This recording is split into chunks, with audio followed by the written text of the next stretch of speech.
Peace and blessings, ladies and gentlemen, boys and girls. Peace and blessings. You guys are tuned into Trailblazers Radio.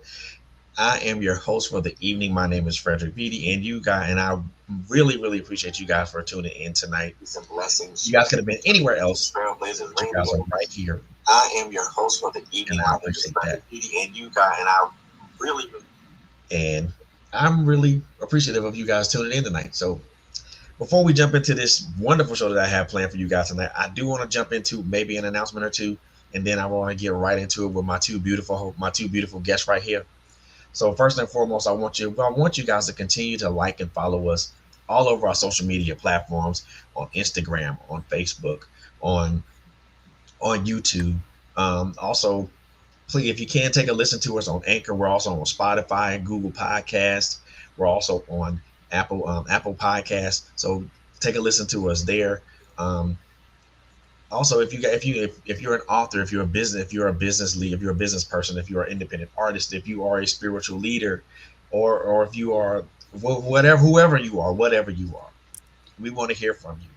So drop us an email at trailblazers with a Z radio.com. And again, I'll repeat the email is trailblazers with a Z radio.com. And also last but most definitely not least, please like, share, and comment.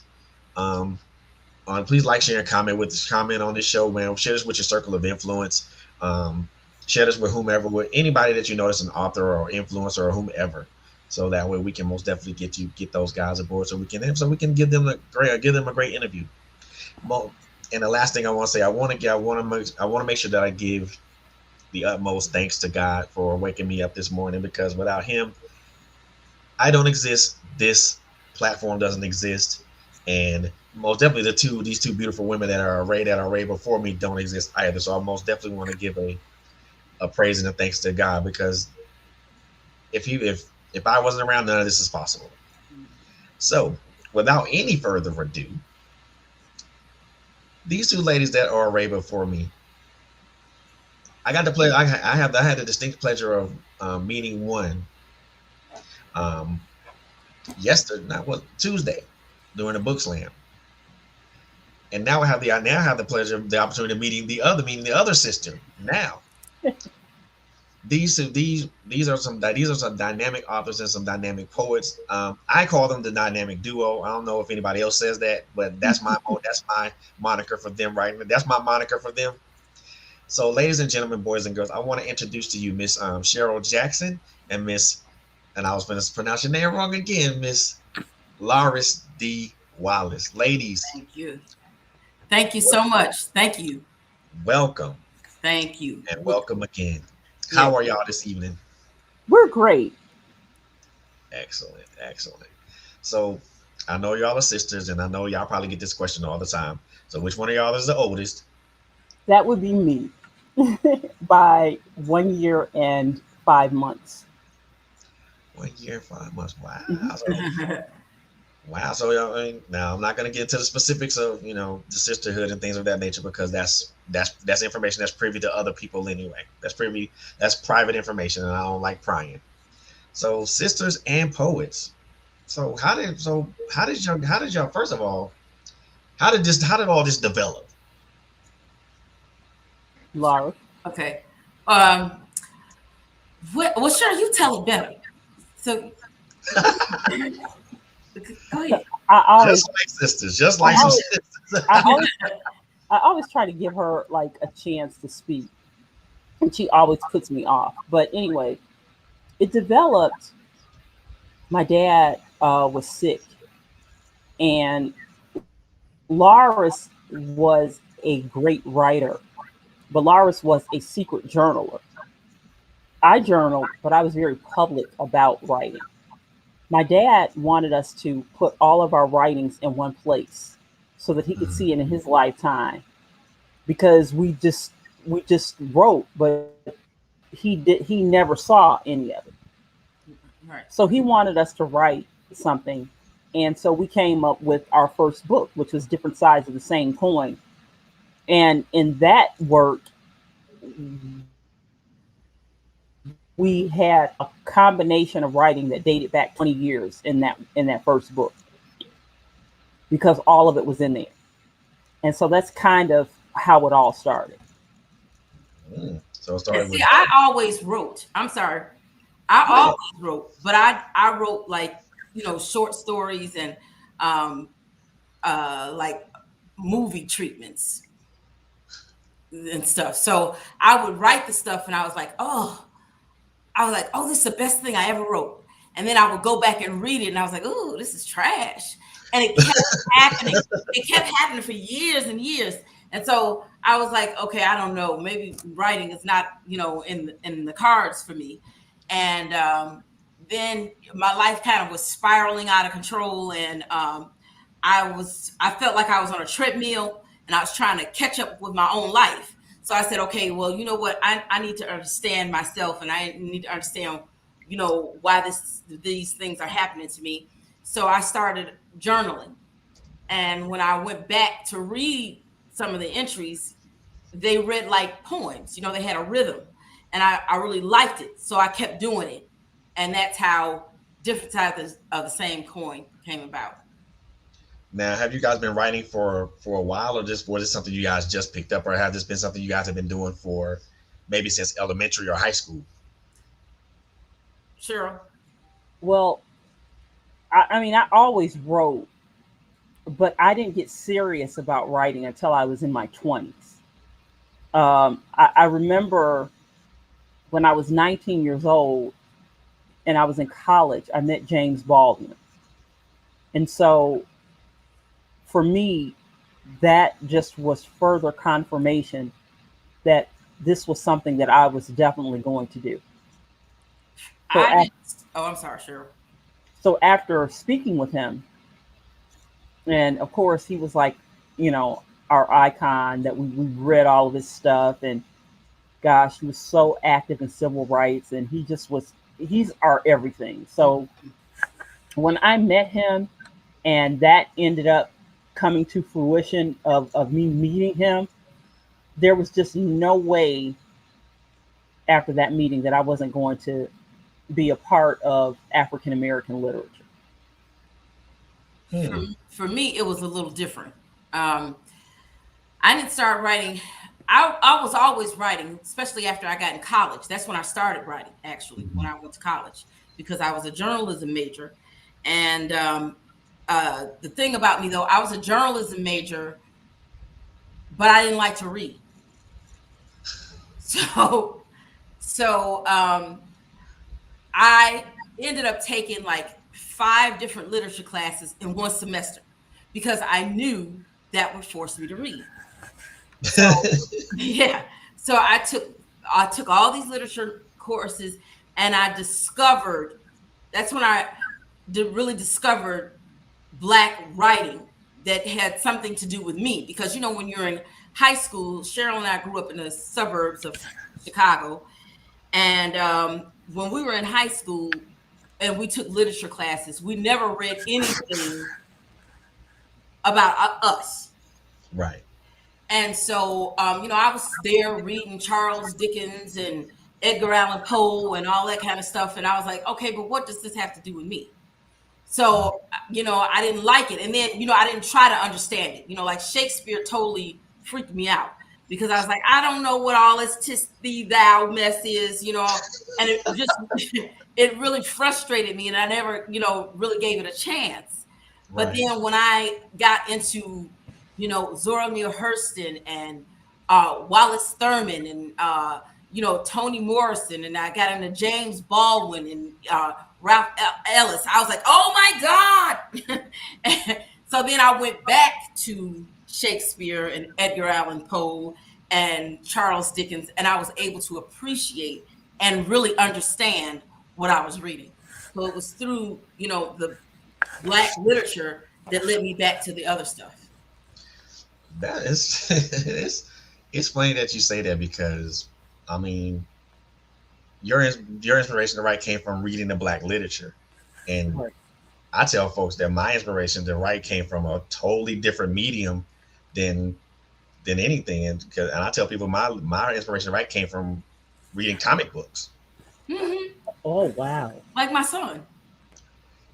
Hmm. But for me, is it was I can relate to those writers. You know, writers like Stan Lee, like Mm. Neil Gaiman, Frank Miller, Alan Morrison, and a whole bunch of other comic book writers that I looked up to and I actually admired their work. Yes. Is I looked at it how interesting that they could take an established character in canon and make it their own, and then put a spin on it. It became even realer once I learned that there were at least a few African American writers in the comic book industry, and I was like, okay, let me research these guys and see what they got going on. And I literally started back reading the Black Panther comic because I found out it was both a African American writer and artist on there. Like, okay, let me see what this is about. Mm-hmm. And it blew my mind. I'm like, oh wow. Well, see Did, that I right can there. understand that.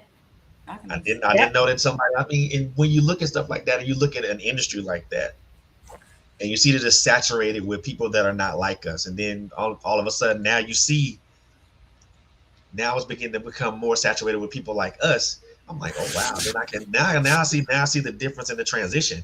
But even with that, I see a lot of people like us that jump into the anime thing. I'm like, hold on, wait a minute, really? Mm-hmm.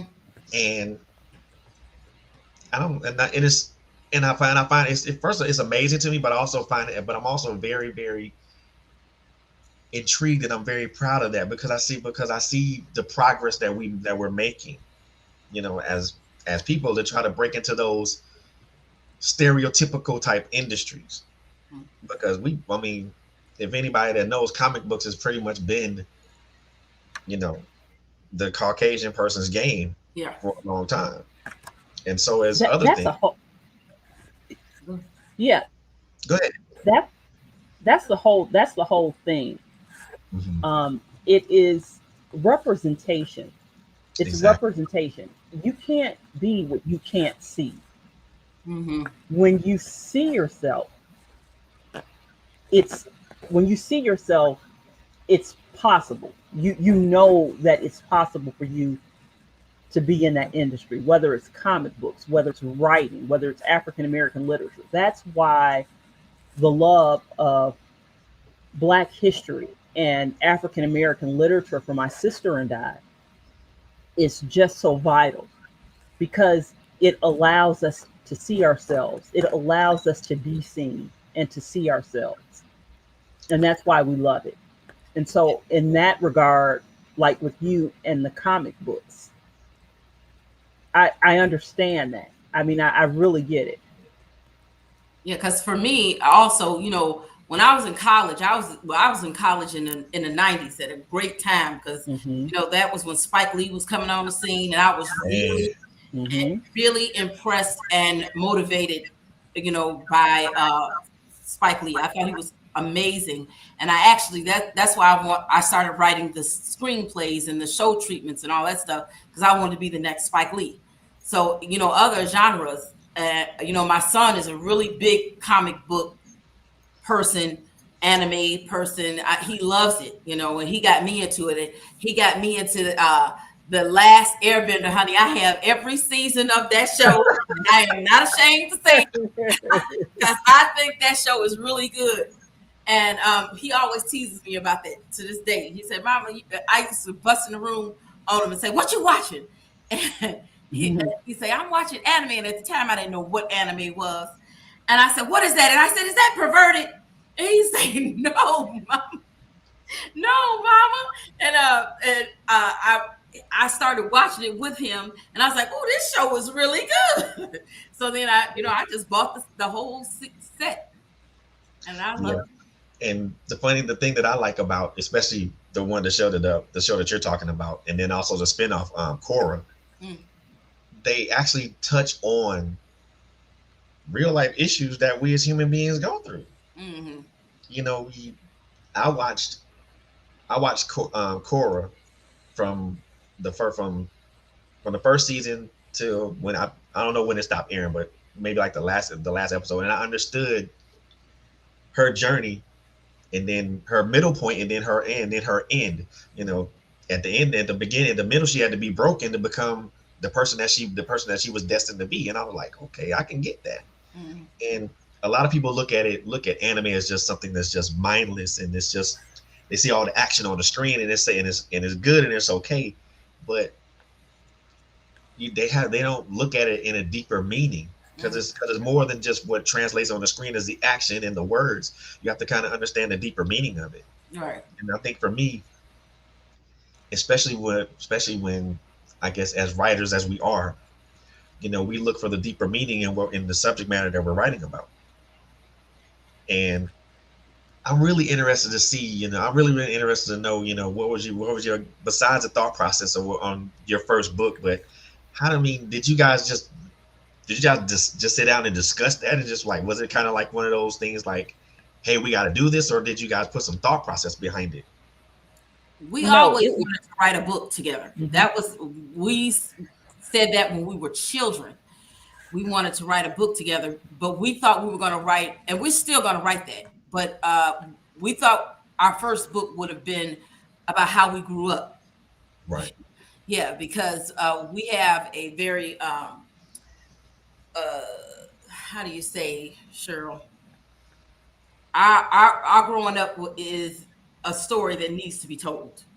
Right. And Right. so that's what we thought we were going to do. But then when she discovered that I was keeping a journal and that I was actually writing poems, she said, "Oh, we need to do a book." And it was funny because it was like one Thanksgiving, I was reading the poems to our older sister, and because it was a poem about her, and I was reading her the poem that I had written about her at the Thanksgiving table, and she was all emotional and everything, and Shirley and I said, "Oh well, we're gonna do a book." And then the very next year, I kid you not, it was the very next year at Thanksgiving, we were reading the poems out of the book. We actually had the book. So Wow. I was like, my sister is superwoman, because that's one thing I love about my sister. If she put it out her mouth, she's gonna make it happen. And she just really dug in, and you know I mean, my sister blew my mind. She just made it happen. She is, I'm telling you, she is Wonder Woman. She's amazing. Wonder Woman. I like that. I She like is. that. I like that. So you guys had already put it in your mind that you guys were going to write something together, you know. And this is just a funny question, and it just popped up in my head. Who's who's the better writer? Who's the better writer? Well, I honestly think that my sister is a better writer. I don't know I if I'm the I better writer. just I think we have different styles. My sister is very direct, which is funny because her writing style is different from the way she is. In her writing, she's bold, and she just say it. Whereas in my writing, I tend to go around, I, the subject is bold, but my delivery is not. I use more words and metaphors and metaphors and and stuff like that.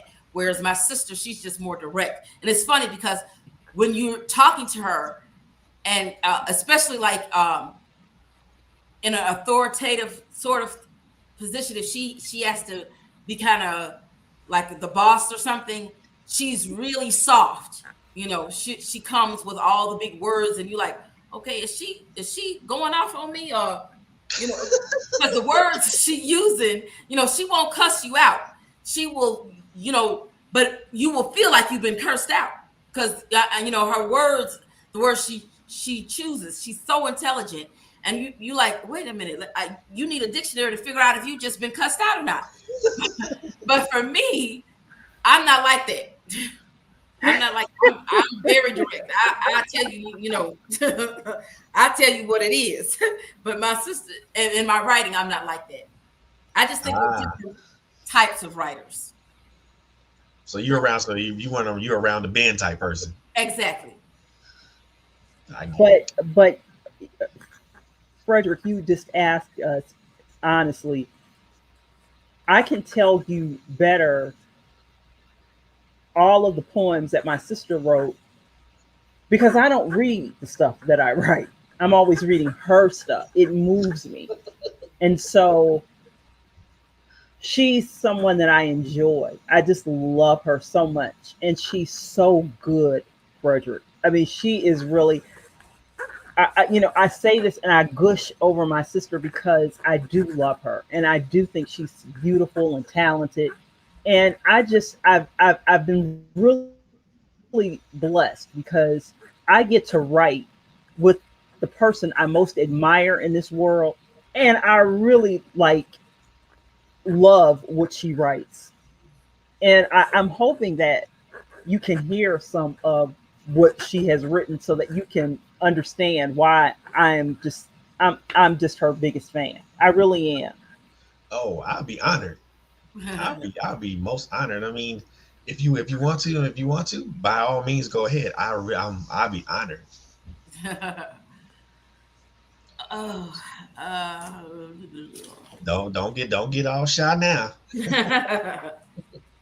That's the other thing, Frederick. She does make me a better writer because she is so bold and she is so, unleashed. She does not hold back. And sometimes as writers, particularly black women, Mm, um, there comes a time when you just need to come out with it and not be so careful and not be worried about how it's going to be perceived. right. And she is very direct and she has really pushed me and motivated me and influenced me just Mm, holding the line of her integrity with editors and and publishers and people that we have worked with in the industry that wanted to quiet our narrative and pretty much take it over. And she was like, no, I'm not letting that happen. I'm not going to let you whitewash and tell me the narrative that you want me to produce. right. And so my younger sister, in that moment, she became my hero because I watched her just really fight and stand the line and say, no, this is the narrative we're writing and this is how it's going to be. And I so admire that. man, and in an industry that's so saturated with, I don't know. I mean, I can't even put what I write into any category Mhm. because honestly, there's no category for me. There's no category that would be descriptive enough. And with the literary industry, especially with us, Mhm. it's saturated with Mhm. so much. Geez, I mean, I want to be respectful to those who write in that, but I also want to just be honest Mhm. about it too. But with the industry so saturated with gangsterism and thugism Yes. Yes. oh Yes. and sex and Yes. things of that nature, Mhm. it's cookie cutter now. And Yeah. if I can say to put it in a way to where it's honest, but at least but still respectful to those who write. And trust and believe, I have a lot of admiration for a lot of men and women, men and women that's out here in this industry that write. I mean, Mhm. guys like people like T.B. Scott, Mhm. Ursula Harris, Ty Robinson, Monique After Dog, and a whole bunch of other folks that I have a tremendous amount of respect for because of what they write. Mhm. And I read their works because number one, I respect them, and plus I also read their works because I know that their pen game is on point. Mhm. But it gets to a point to where sometimes you read stuff like that, and it's just dang. This could be I've read this before. Yeah. Right. Mhm. I'm like, Right.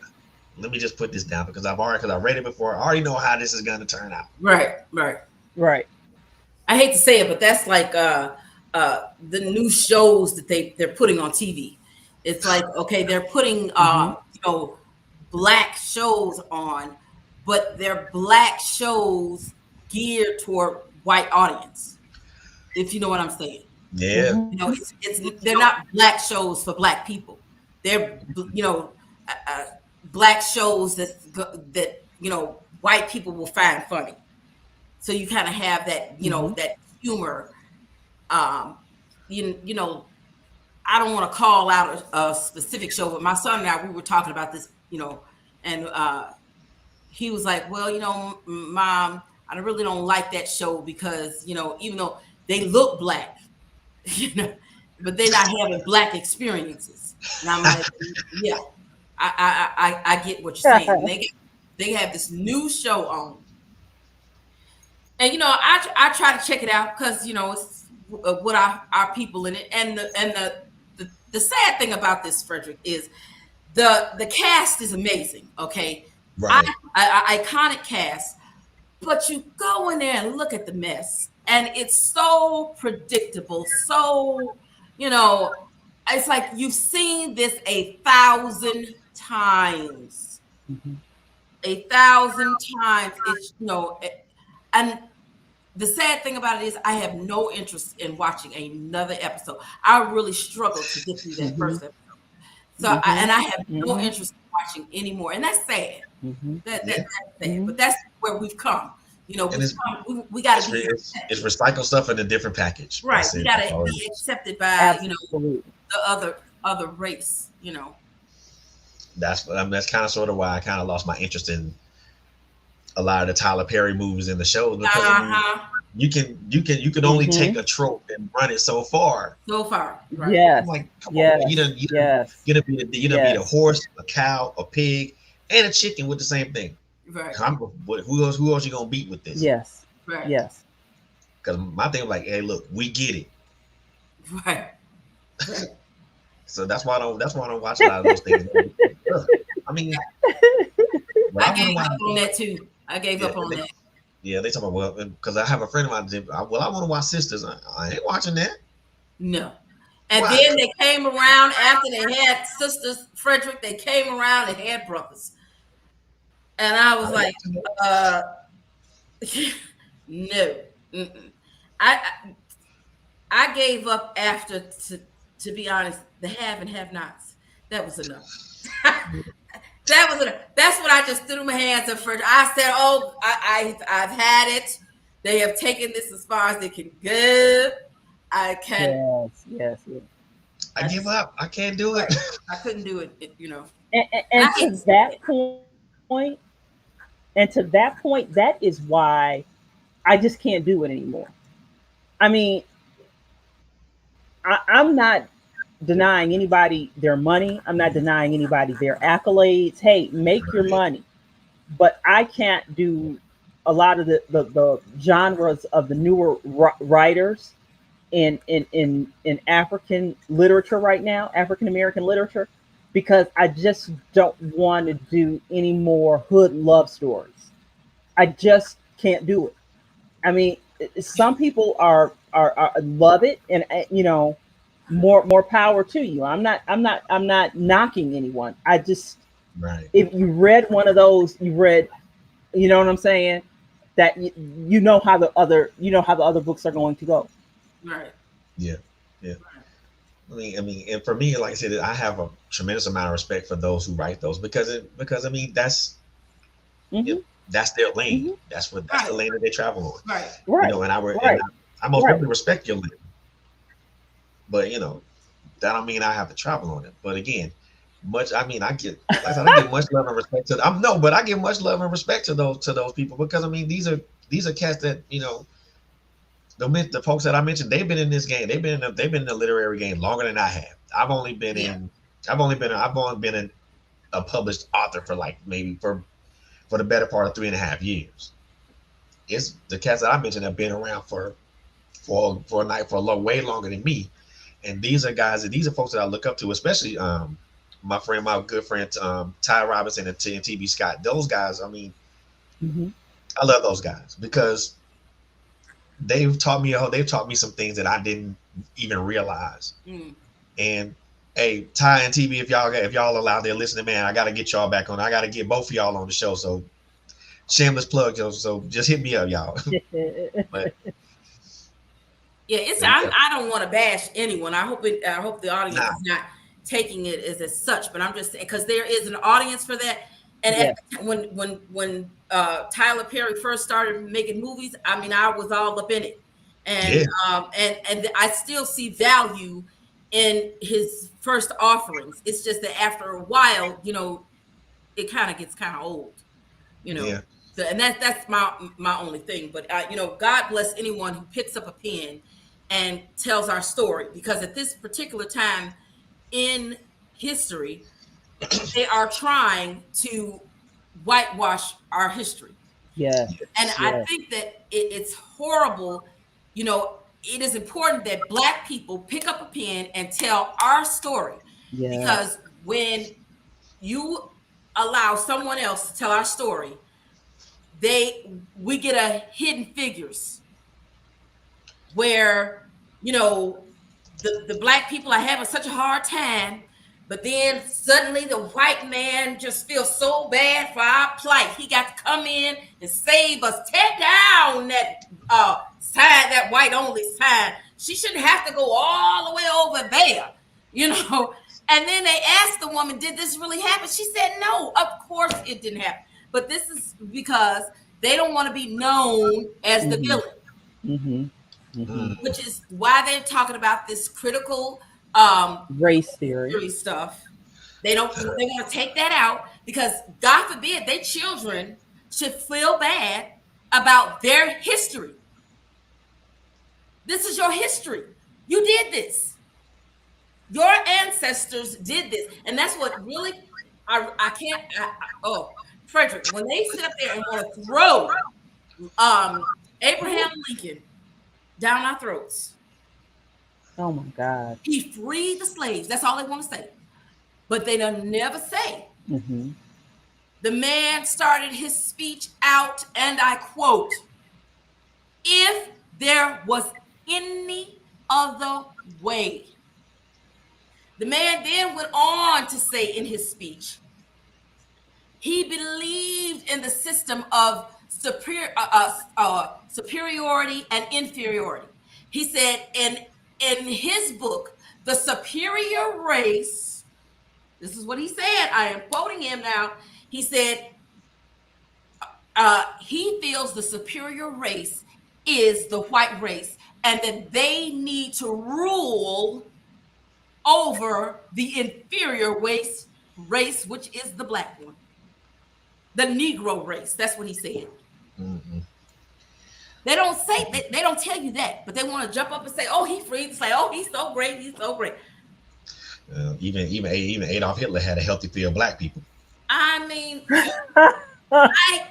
I'm telling you, it just, I lose the taste in my mouth when they want to bring this man up all the time. I heard that song. Oh my goodness, I was cleaning the house the other day, and this song came on. Where's my good old friend Abraham? Mm. Where could he be? I'm like, Lord Jesus, who in the world made this mess? Sang this song. I just couldn't believe it. And then it went on talking about John Kennedy. Look, John Kennedy didn't even want to sign the Civil Rights Bill. He didn't want to sign it. He was scared to death. I mean, people, please pick up a book and read it before you start doing all of this foolishness. That's why I tell Black people, you need to read your Bible. You need to read your Bible. And you need to read a history book along with your Bible. Yes, absolutely. The thing is here, that is why it is so important for Black writers in real time, yes, to take pen to paper and record in real time what is going on. Because if there are no writers to record it, then you will get this whitewashing, You Yes. will get another narrative. You will get another story. And that is why it's so important to have black writers in this time, especially in this Mhm. time. Yes. Because if you just took your eye off the ball for 2 seconds, you would think we were back in the at the door of 1956. They had taken your voting rights Yes. Say it, Cheryl. away. And Hmm. if it starts with the voting rights, what's next? That's right. That's right. Because I can Um, guarantee you, Frederick, in mm, 10 years, when a white person want to tell the George Floyd story, Yes. how much you want to make a bet? It's going to be some white man to come in and say, oh, this is wrong. You need to get your knee off his neck. Mm-hmm. How much you want to make a bet? Mm-hmm. Instead of the black girl that said, and all of the black people that was around there saying, get your knee off his neck. How much you want to make a bet? They're going to change the story and have a white person down there saying, get your knee off his neck. but if you think about it, they've changed the narrative of that anyway. Yes, I mean, absolutely. it's the narrative of that is already been changed. Even with when you think about Breonna Taylor, I mean, even her narrative was changed. Yes. Yes. Even with both of them, John, his narrative was changed. And even though with George Floyd, even and this is kind of this jumping off topic, but it brought about a great point, that a great thought that process that I had. Even with you know Derek Chauvin Mm, being charged with what's going on with him with Mm-hmm. that. Even with Amber Geiger being charged with what she did with both of John. Even mm, with Mm-hmm. those the cops that well those cops weren't acquitted. Those cops were acquitted, but the city decided to settle with Breonna Taylor's family. And to me, that whitewashes what happened. that was a disgrace. Even with those, I mean, there's there hasn't been any change. No.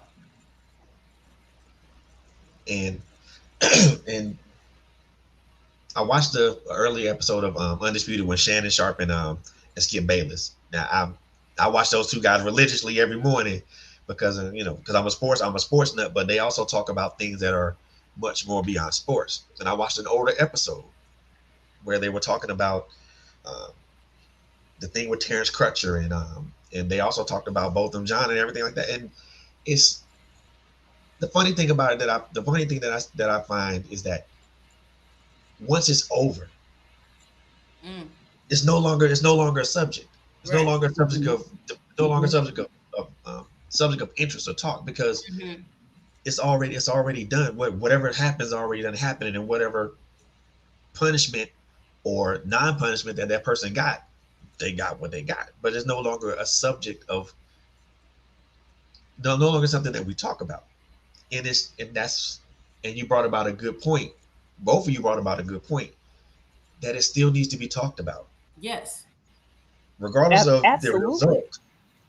Regardless of the result, it still needs to be talked about because there still hasn't happened since then. Mm-mm. That's Well, they right. renamed a couple of streets. They took down a couple of statues, and they gave us all this tomfoolery to distract us. And then, if you Mm-hmm. notice Mm-hmm. here, what about Cheryl? About Mm-hmm. 3 weeks ago, they shut down the John Lewis Voting Rights Act, and the That's right. police reform thing. That's right. They shot that down. So we didn't get no police reform, no No. nothing. You got Joe No. Biden up there talking about all of this, Mm-hmm. this build a better America, Mm-hmm. Mm-hmm. but that ain't nobody talking about voting rights. Nobody's talking about No. policing, No. nothing. No. Nope. But And then if we supposed to jump up and down because they're gonna give us child care. right. Right. You know, they're gonna let us pay a cheaper bill for city colleges. You know, See, I need childcare. My kid's grown.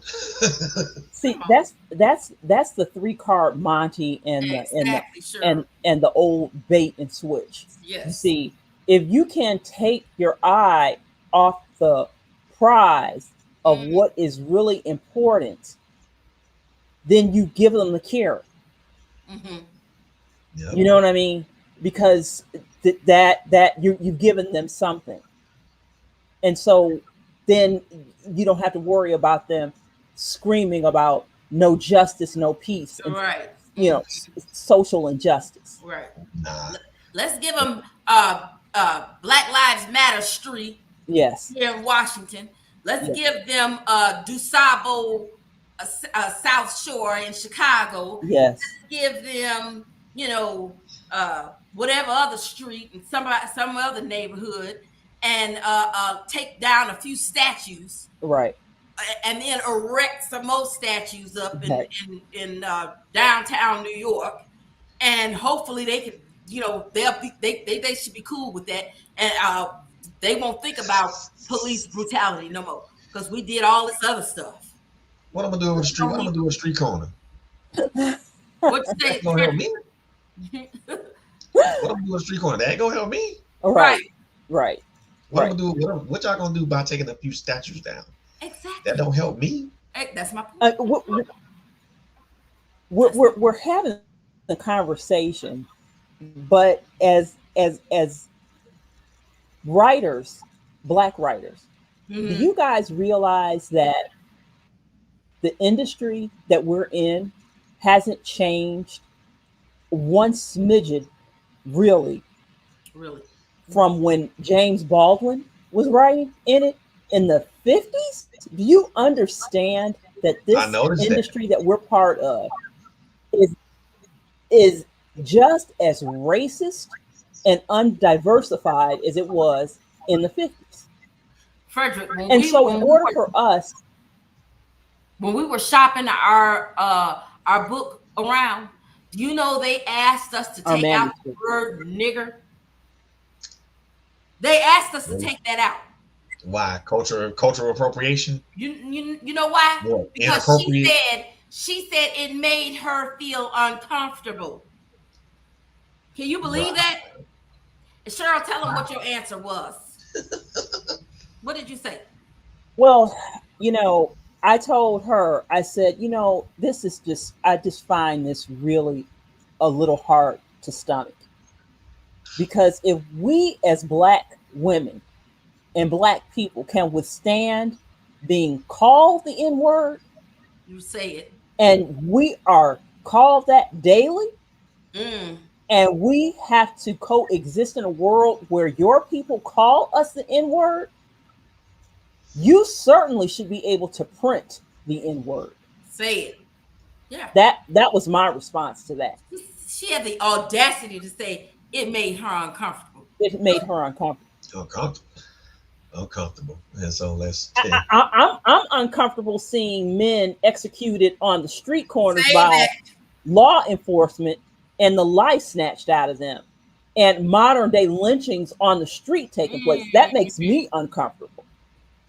How dare you then tell me, as a Black creative and a writer, that I can't have the freedom to write what is happening in real time that I'm witnessing? Right. Can you imagine? Can you imagine if writers, Jewish writers, were writing about the Holocaust, Mhm. and someone told them that they were not allowed to write about the atrocities that they suffered? Could you imagine the backlash of that? Be a lot of backlash behind it. Right. Right. And see, that's what's blowing my mind right now when they want to take Right. out Right. books in the library because they're too offensive. So they, you have schools in Texas, libraries in Texas taking out Toni Morrison's The Bluest Eye, Yes. taking out books that give an account of slavery, Yes. taking out books that give an account of the Black experience, the civil rights experience. Yes. They Yes. are taking these books out of the library. Zora Neale Hurston books out of the library. This is, because they don't want to be offended. Yes. Yes. What's offensive? The question would be, what's offensive to you? The truth is offensive. The truth is offensive. Hmm. The truth is offensive. I actually had the audacity to see a woman on the news, uh, and she was dead serious. She was a blonde, older woman, and she said, "Well, even though she was Southern, she said, even though I wasn't born at that time, but my great grandparents used to talk about it all the time. They owned slaves, and they said it wasn't that bad. They treated their slave like they were family." Man, That's what she said. And they would come up, and we would have a little family get together and party, and they dance, and and I'm looking at this woman. Oh, so you treated your slaves like family. So they slept in the house with you. They ate at the same table with you. Where is the disconnect? The audacity for her to sit up there with a straight face and say that foolishness. I just say my thing is if it is, I say if it, and this is what I'll stand on this, and I've said this to a couple of folks. If it offends you, you ain't got to pick it up, nor do you have to watch it. That's right. Right, but you should have the freedom to pick it up if you want to. If you want to, exactly. But I give people that choice. If you find it offensive, cool. I ain't bothered. I ain't mad. If that's your choice. But if it offends you, if they're doing this now, God, what are we going? What are we going to come to? What are we going to come to? Think about this, Frederick. About a month or two ago, a white man and his fiance was coming out of a club, and a 19-year-old black boy and his friend was coming out the club at the same time. The 19-year-old black boy said something to the white woman. The white man pulled out a gun and shot him. It was another Emmett Till situation. We are going back to those days. Yes. And speaking of Emmett Till, this woman admitted to lying, and she is receiving no jail time. You know why? Because she too old. Do you know how many old black people they got in jail that they have said did stuff that didn't? But God forbid they put her in jail. Oh, because now she too old. It'll be it would, but it goes back to what I said about my sister earlier, Frederick, right. and holding the line. We have got to insist that our narratives be out there. Right. And we have got to create platforms where those narratives stay out there. Right. Because if we are not telling the story in actuality of what is real, right, it will be told and it will be made lessened. Yes, like it never happened at all, which is why James Baldwin was writing books like Go Tell It on the Mountain. Yes. And if Beale Street Could Talk, and all of these other books, because he wanted to put a certain narrative, a black narrative that everybody was pretending didn't exist. This right. Until he said in real time, this is who we are as black people. Wow. That's quite powerful with that. It is very powerful because when you said something, when you said it would be made lesser, I thought about all the things that we did, all the things that we've accomplished up to this point, being totally erased from the fabric of history. Yes. Yeah. And yes. That's a very sobering thought.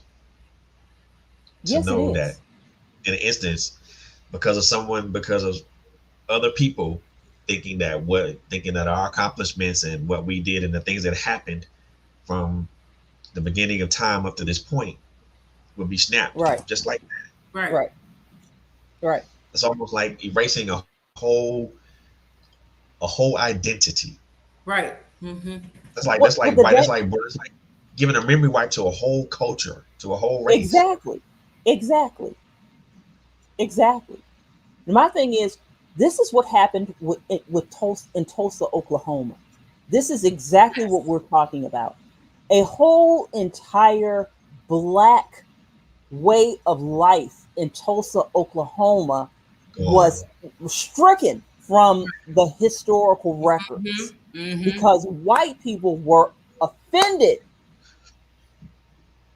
that and fear and didn't want the world to know of the bar the just how barbaric Yes. and It's going. hateful, you know, racism They were can. intimidated by those black Right, people, right. Yeah. their black success over there. Yes, They had to right. burn it down. It had to They come had to to the. burn it down, and in Mm-hmm. fact, we will burn it down rather than have to look at you living better than we're living. Right. Right. But my but my question I always ask to folks, I mean, to people that are not like us, what are you afraid of? What's your fear? At The the end, truth. number No, that's I number tell you one.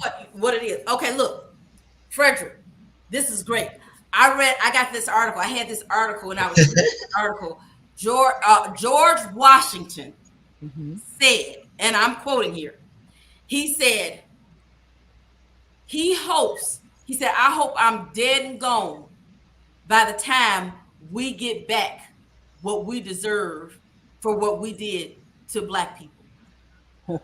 Uh, He did. He said, I hope I'm dead and gone. Because mm, and that is the fear, That's Frederick, the fear. that we're That's going the to do fear. to them what they Yes, do to us. yes, That is yes. the fear. That's the fear. That's That's it. but the fear. but the thing of it is, we're not built like that. We don't look for retribution like that. I don't. I mean, I know that I personally don't. I mean, even when it came to, and this is just being transparent with you ladies, even when it came to the police officer that killed my son, I mean, retribution, what's that? Oh I wow. don't want that. The only thing I want you to tell me, the only thing I want you to do is tell me to my face that you're sorry. I don't, I'm not coming with any malicious motives or any intent. Right. What's But see, what's they can't retribution? fathom I don't that. want that. They can't fathom that. My whole thing is leave. The Lord said, "Vengeance is His," and Hmm. can't Exactly, nobody get revenge like the Lord can. That's right. exactly. Because if So I do it, it'll be sloppy and messy, and I don't right, want that. right, right, And I don't want that. right. So But I am so sorry to hear that about your son. it's it's been what, 6 years now. Doesn't pain doesn't go away, but Of course not. I'm No, much more no. cognizant of what goes on, and but it also permeates in what I write. So Yes, of course it does. and I think Cheryl was there at the book slam when I read the part from my book, one of my books. That was Yes. that translated into what I was feeling from that point forward. Hmm. And it's hard, and sometimes it's hard to translate those very strong emotions in words because it's just difficult. And I had to think about that. The one question that I wanted to ask you guys is when it comes to your poetry, when it comes to those strong emotions that you guys feel, when it comes to maybe sadness or fear or something like that, what do you do when you feel those? Do you push forward and continue writing, or do you kind of pull back? I I don't, because this is the one place that I feel uninhibited in my writing, Mm-hmm. and I feel like if I'm disingenuous in that, or I'm phony or holding back in that, readers know. They're smart enough to know when Mhm. something isn't authentic or it's not real. So as a black creative, as a writer, I let the emotions flow, whatever they are. And our books they're filled with raw emotion. And in fact, a lot of what we write, some of the women kind of laugh and joke about it because they're like, we can't believe you guys really said that. But so to answer your question, Frederick, no, I absolutely, I'm just totally no holds barred in my writing. You that reminds me of when my sister said, well, in our first book, she said, you have to write a poem about dad. And I was Mm-hmm. Mm-hmm. like, I didn't really want to deal with that because Mm-hmm. my dad and I didn't have a great relationship. Mm-hmm. And she's like, you have to write a poem about dad. And Frederick, I labored over this for the longest, and as a matter of fact, I believe that was the last poem I wrote for that book. That was the Mm-hmm. last poem that I wrote, and I had to really think about it for about a month. I've thought about it for a month because I didn't want to, I didn't want to come off angry. I didn't want to come off like I was blaming him. I Mm-hmm. didn't want to come off um, like a mommy dearest kind of thing, and Right. and that's what we're going through. Sure, my sister and I, we are writing how the book about how we grew up, Right. and I had to put it down for a while because I felt like it was coming off like accusatory because I'm putting, I'm saying I'm reliving. When you're writing events, you're actually reliving that event. So Mm-hmm. all the Right. emotions that you had at that time, you're writing it out.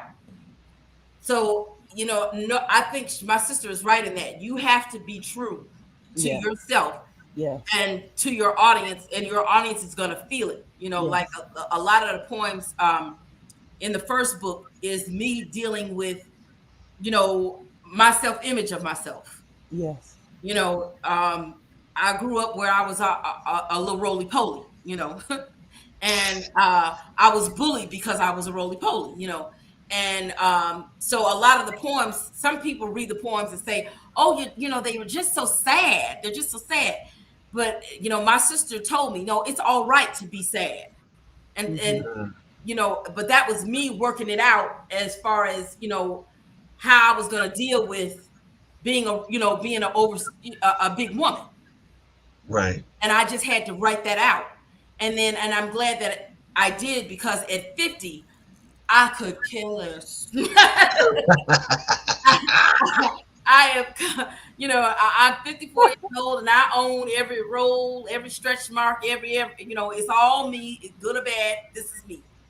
So, you know, but But I had to write that out to get. but you know how that goes. I mean, it's a self image thing, but also like you mentioned, people in unfortunately, because we've all been kids. Mm, Kids are the most cruelest individuals on the yes, planet. indeed. Yes, indeed.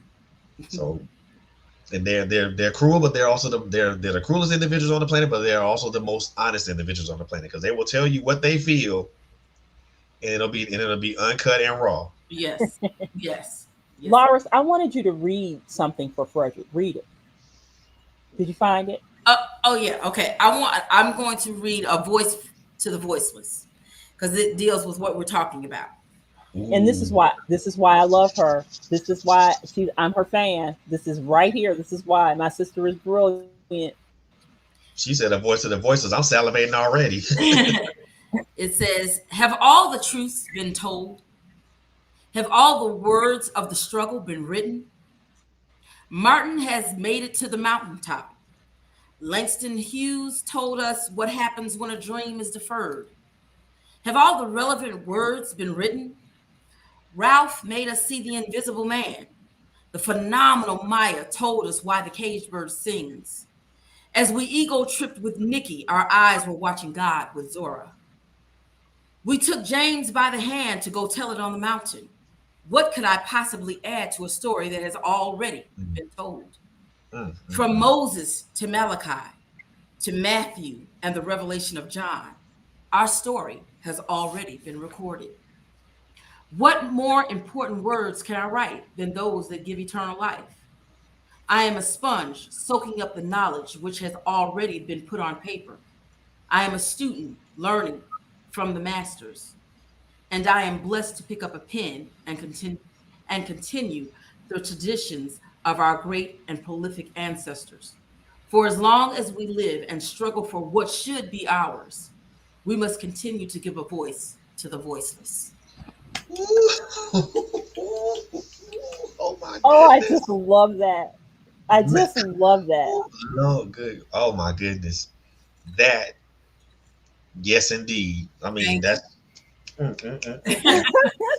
Thank you. Thank you so much. Yes, indeed. Yes, indeedy, Stevie.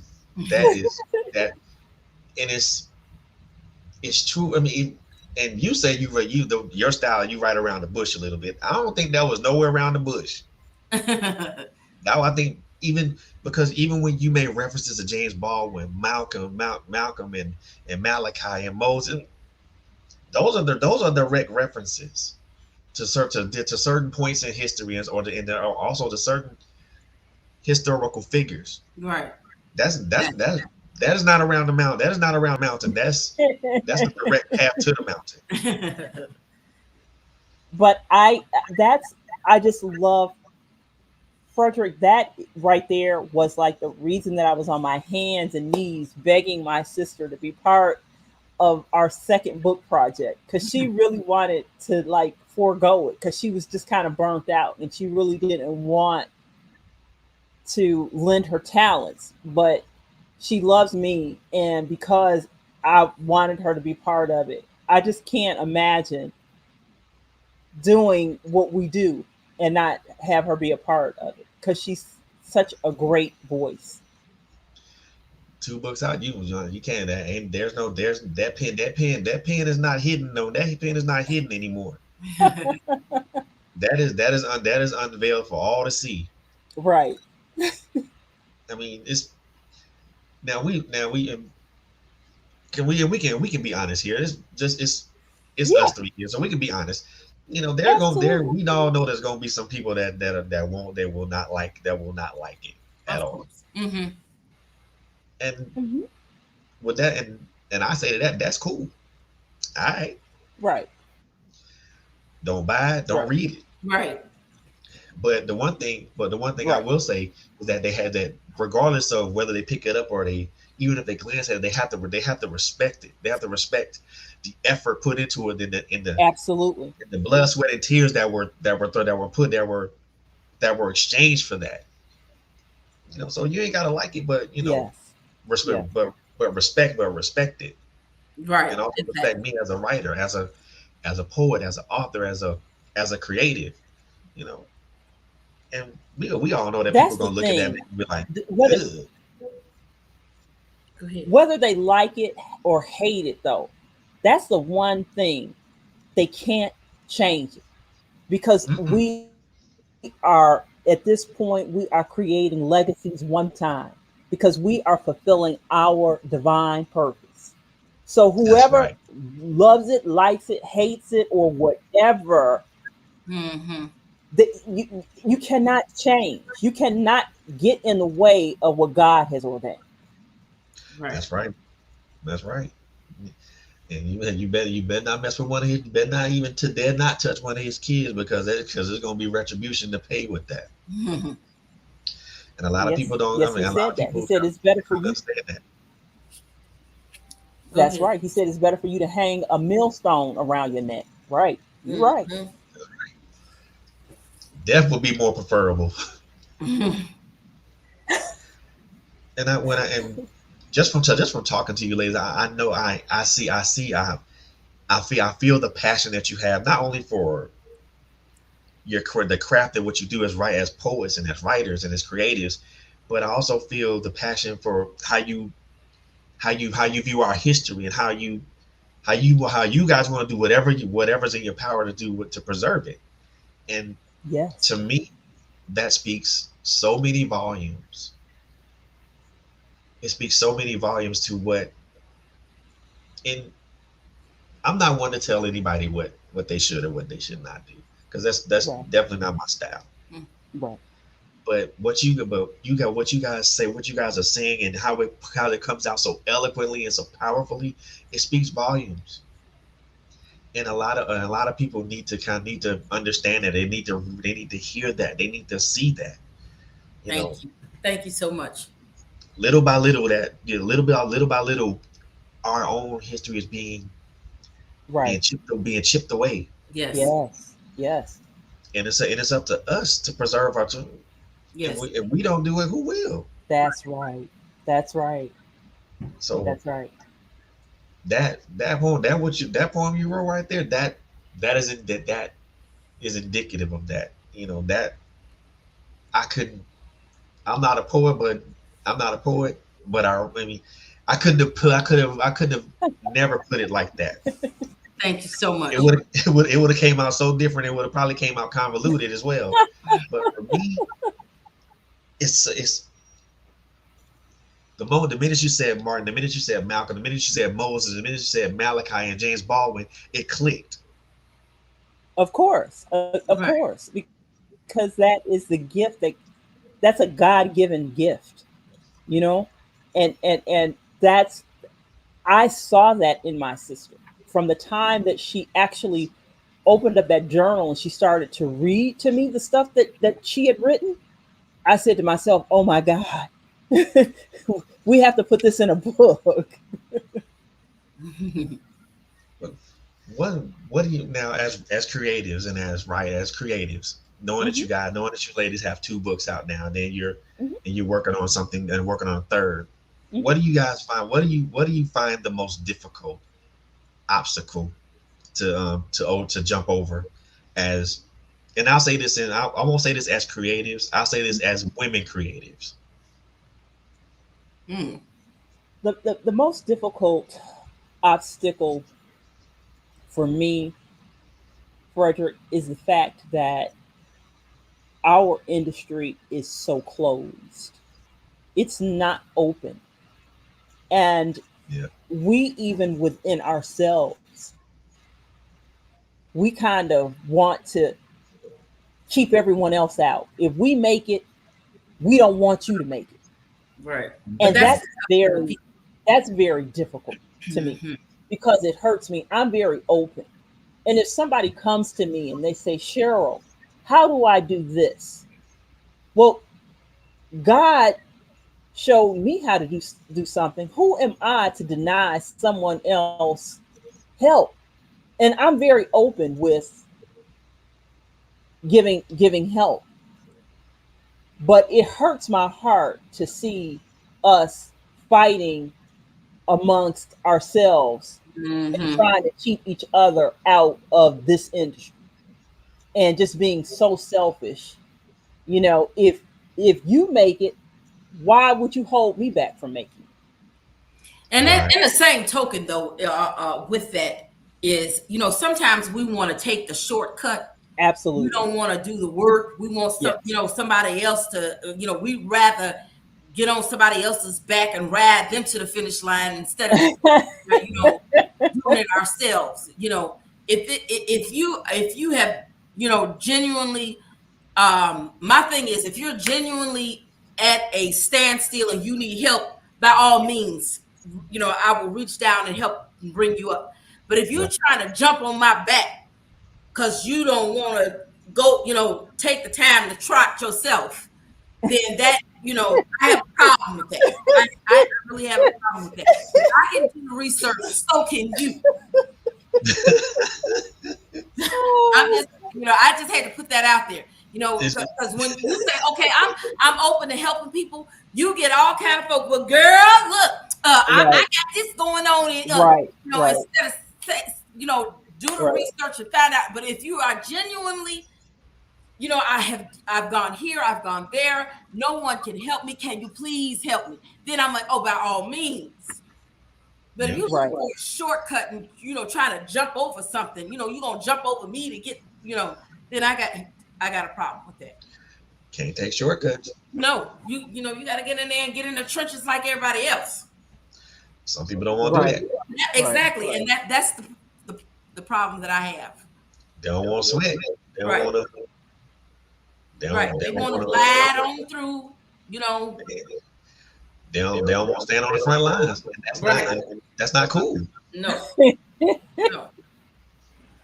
And to that point, Frederick, Lyris and I, we were doing an interview probably about maybe 3 weeks ago, and this is sort of connected in a little bit of way, and I kind of want to just make this connection here because you're going to know exactly what I'm talking about.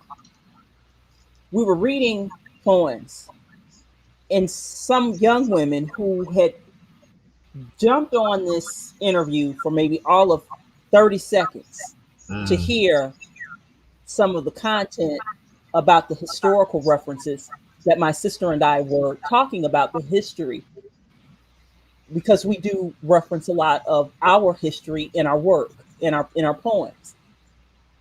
And she went on to say, well, who wants to read something, talking about slave history?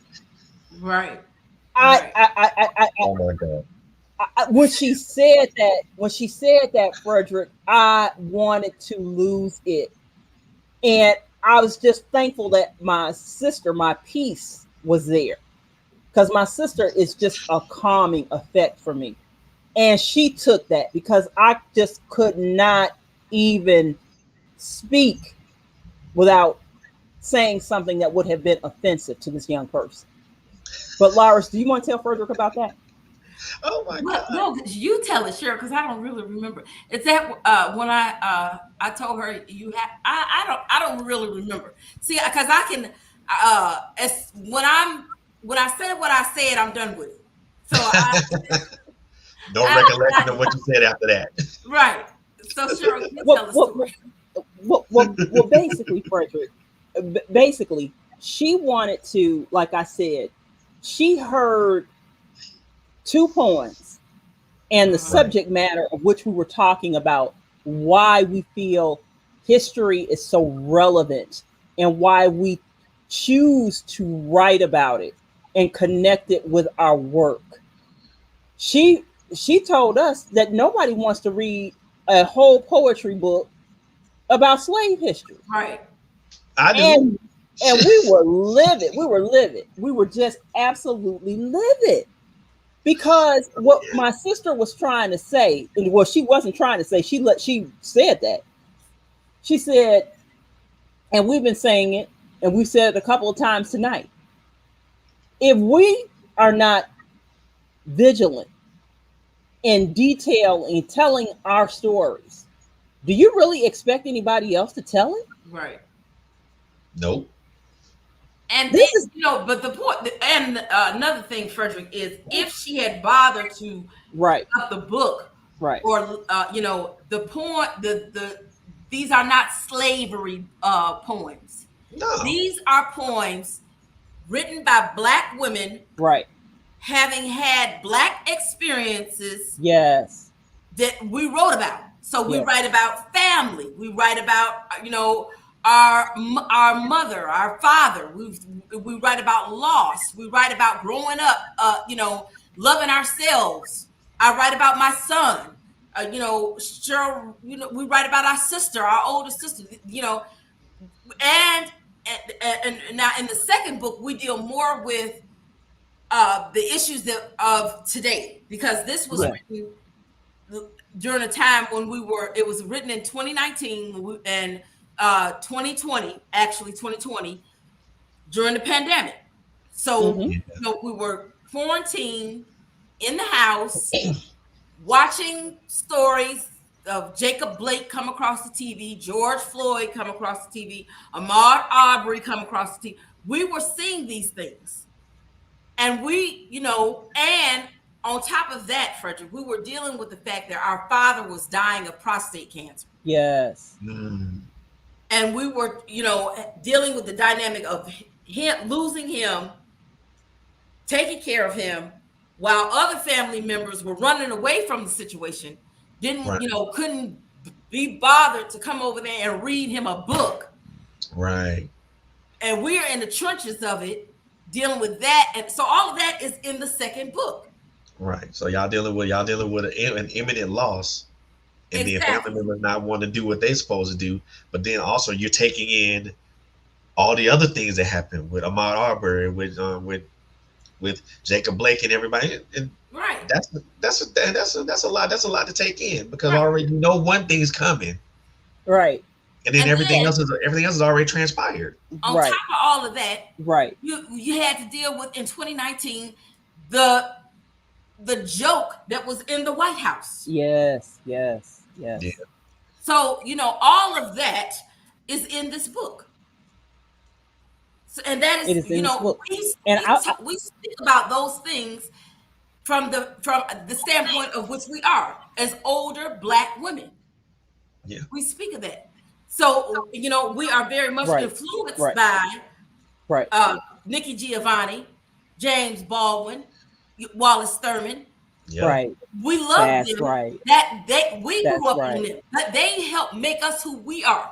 So of course we're gonna reference them Yes. Exactly. in our book. That's right. And That's that's right. funny because actually, And I. Uh-huh. as I got older, Uh-huh. I think in my late 20s, I started reading the novels by Donald Goins. I'm like, damn, what is this? Mm-hmm. And I was like, I was hooked on it. I was hooked. I was hooked. Right. Mhm. I know Crazy that going you out, like, resonate, what's Nate, that with that work. It You influences. resonate with that work, and the light goes. Exactly. Exactly. Frederick, I got a story about how, like I said, when I first started college, I did not like to read. And Mm-hmm. and my sister brought home, I'll never forget it. Everything my sister gets, she shares it with me. And Mm-hmm. so I can remember as kids, Daddy would bring home books, and it never dawned on us, well, you read the book first and then I'll read it. We didn't do that, Frederick. We would Right. read the book together. Right. Right. Right. So that's one of the reasons why I didn't like to read, because my sister was so much better at it than I was. Because when we were in school, they didn't only teach you how to read, but they taught you how to speed read. Right. At that time, that's how they taught us to read. They taught us to read, but then they taught us how to speed read. Well, I never caught on to how to do that, but she did. So Cheryl can read a page in like 30 seconds, and she can tell you everything that happened. She, it comprehended and everything, but I couldn't. That was just Right. something I never caught on. So Right. when Cheryl and I was reading a book together, she like, "Are you done? Are you done?" And I'm like, "No, give me a minute." So that's why I hated reading. But then I'll never forget. I was a freshman at Columbia College, and Cheryl came. She was so excited. She came. She said, Lyris, girl, look, I got this book. You gotta read it. You gotta read it." And I was like, "Girl, I don't want to read no. I don't want to read no book. I don't like reading no book." And she was like, "Lyris, you got to read this book." It was Terry McMillan's Disappearing Acts. Frederick. That put me on. That's what got me on the path right there. Baby, I read that book. I said, "Oh my God!" I had never read a book that actually really could have been me or my sister Cheryl or our older sister Felicia. Right. I actually saw. I was like, "This is it." I never Right. read anything like that, and Right. that was the light. That was the light Look, Yes. that went on. And Cheryl Yeah. always do that. She always introduced me to stuff as kids. I can remember sitting in front of the TV and Cheryl's like, "Oh, Lyris, you got to see this movie, Little Women or Gigi or whatever this she was excited about. She would come tell me, and I appreciate that, because to this day I have Gigi in my repertoire. All of the things she introduced me to, I still have them. I still have them because she's always done that. wow, I like that. I love that right there because her enthusiasm and then she wanted to say, "Here, I got this for you. Here, read this or look at Right. this." And then you can tell your reluctance with it, like, "I don't want to do this." Right. But then when you do read it, like, "Oh my God, I can relate." Right. Because it's funny because my sister, when in high school, she loved Shakespeare. She loved Shakespeare. I mean, Yes. she Yes. had, Yes. she used to carry this stupid book, Shakespeare book, and it had like all his sonnets and plays in it. And that book was so thick. And I'm looking at it, and she just loved it. And I'm looking at her like, she got to be crazy. There's no Oh way my in goodness. the world I'm going to read something that thick with all that kiss thee and thou in it. And I would come home and I had a literature class, and I would tell Shirley making me read Othello.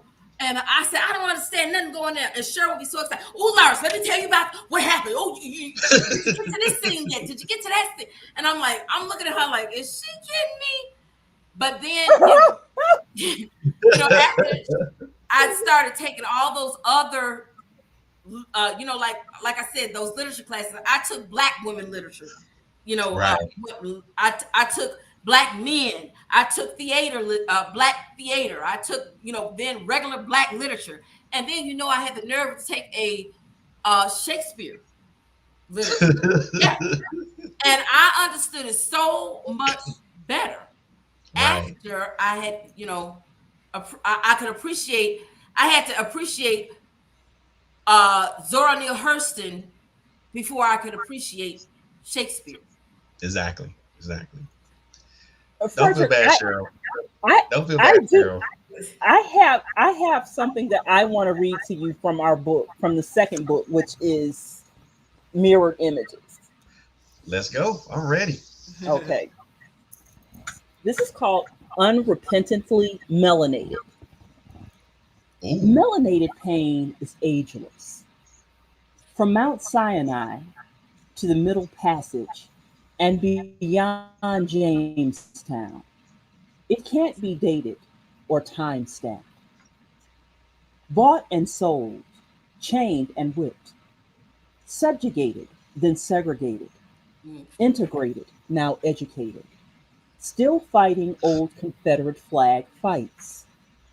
These folks want me to remain quiet while they have their parades, lauding Confederate memories as sanguine flags wave reminiscent of the white only Jim Crow glory days.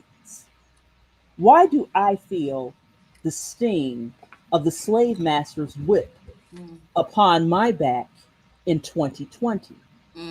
The Klan in blue killing Black people in the light of day, smirking as life drains out of our fathers, brothers, uncles, cousins, friends, and yes, sometimes would be lovers. Melanated pain is ageless. From Mount Sinai to the Middle Passage and beyond Jamestown, it can't be dated or time stamped. Since the moment of the second Black exodus from slave ships, we have borne that pain, then on bloody backs, now upon weak and very fragile necks. Black pain is palpable.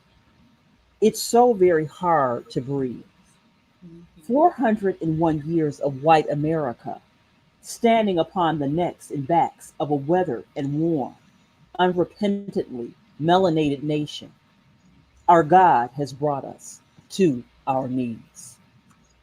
Mm. Ooh. Let's go.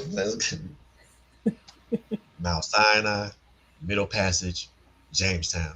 Yes. All important for all points of reference. Mm-hmm.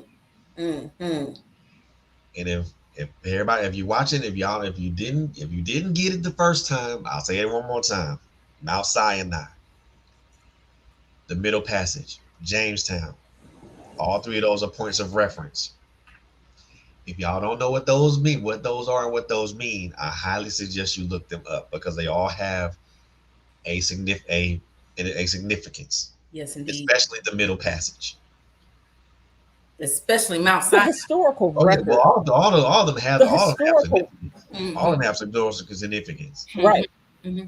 Right. The historical record cannot be denied. It is interwoven into our DNA like it is like God's breath flowing through our veins and, Yes. and through our bodies. We cannot extricate ourselves from the history.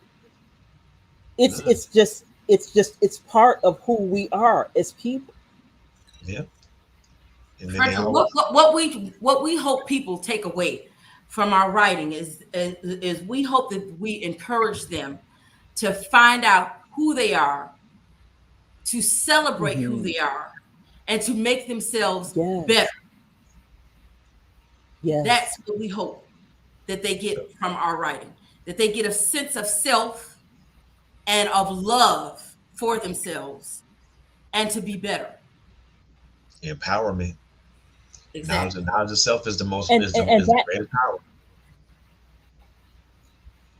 and see, that's what Intozaki Shange, Nikki Hmm. Giovanni, Langston Hughes, and Sonia Sanchez. That's what they did for us when we were in college. That's why we Yes. love Yes. writing to this day, because we Yes. saw ourselves and what those women and men were writing, and we Yes. connected with it. We said, how can we be part of what they are doing? We want to be part of that. And that's how great and how awesome God is, because we are part of it. Wow, that's great. I love that. I so love that. I so love that. So, a couple of more questions that I want to ask you, ladies, and one of these questions I think that's is really important. And again, this is to you as women creators, and creatives, not creators, creatives. From your Mhm. standpoint, from where you guys sit at this particular moment, what needs to change? What needs to change as far as women breaking into um, breaking into other places such as story writing, screenplay writing. What needs to change as far as that's concerned? Because I know I see I have a couple of friends that are writing things like that, but they're having a lot of difficulty finding people to latch on to what they're writing. And I've read these things, and I am blown away by them, and they're so important, they're so necessary.